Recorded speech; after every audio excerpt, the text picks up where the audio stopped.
how to update Videomaker app and get the latest version.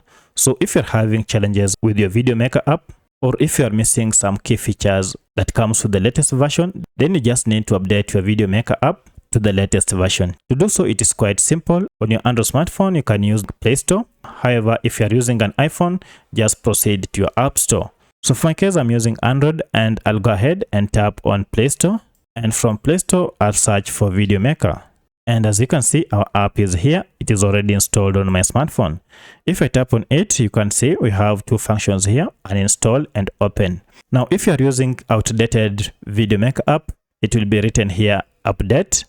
Proceed by tapping on it, and then it will go ahead and download the latest version of Videomaker app and then install it on your Android smartphone. Once it is done, now this will change to open. As you can see here, the reason why I don't have update option here is because I have the latest version of Videomaker app.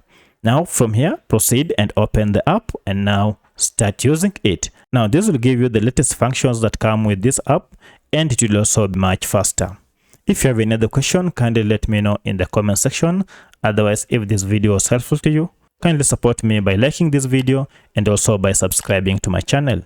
Thanks for watching, and let's meet in the next video.